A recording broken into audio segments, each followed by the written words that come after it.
Bonsoir à tous. Quel courage vous avez de braver la nuit, la pluie.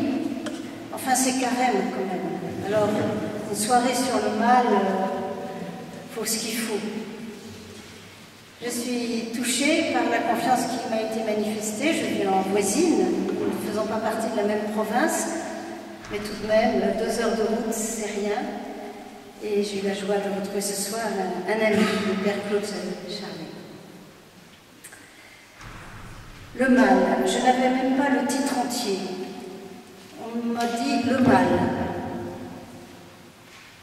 Alors je me suis demandé ce que vous étiez venu entendre ou voir ce soir.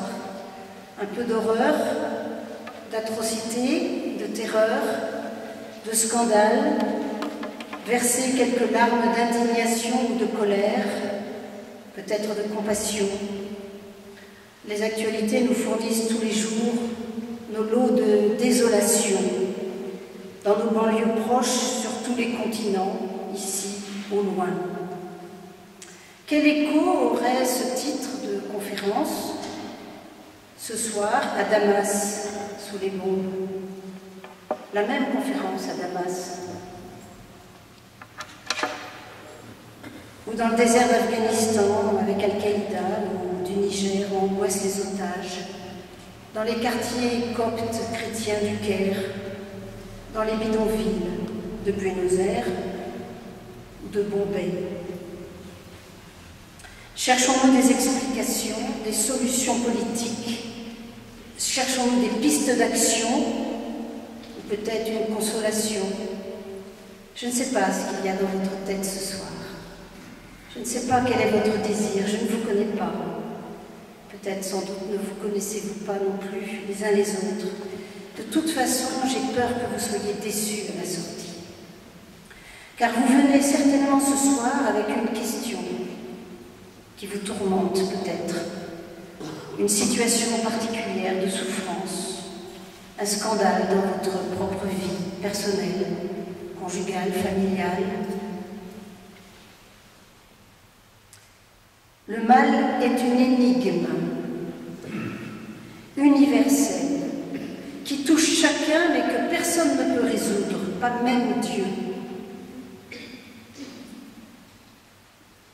Qui cherche à regarder le mal en face s'expose à désespérer.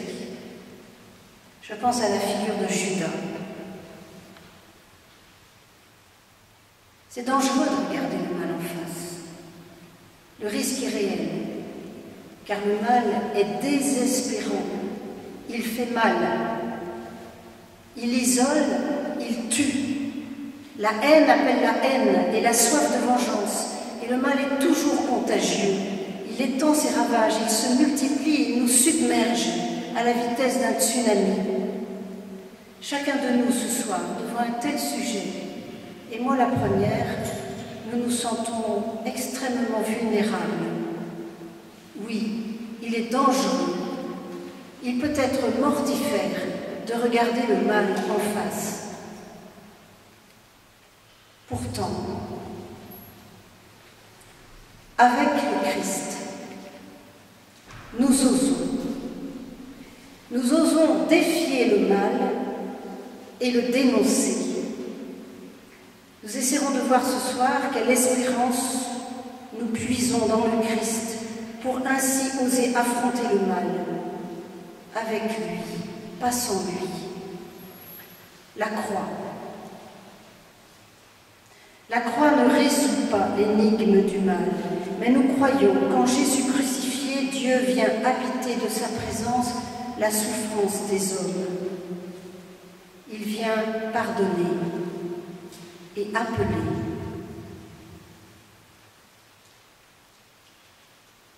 Il vient habiter, soyez-en sûrs, votre propre souffrance, votre propre colère, votre propre question. Nous ferons ce soir un détour par la croix du Christ. Je ne veux rien savoir, dit saint Paul, que Jésus-Christ et Jésus-Christ crucifié.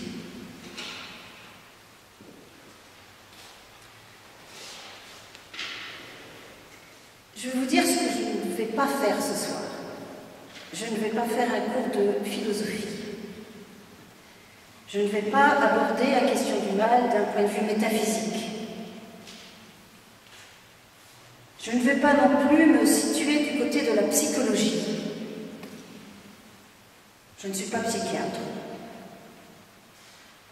Je ne vais pas non plus faire un cours de morale sur le bien, sur le mal, la différence et l'articulation nécessaire entre la morale et l'éthique.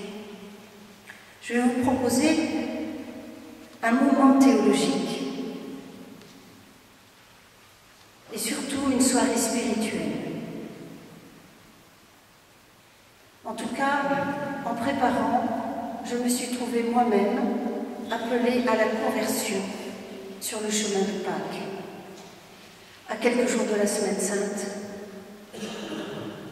c'est d'actualité. Je vous annonce 4 parties, me doutant que la 4e, je n'aurai sans doute pas le temps de trop l'aborder.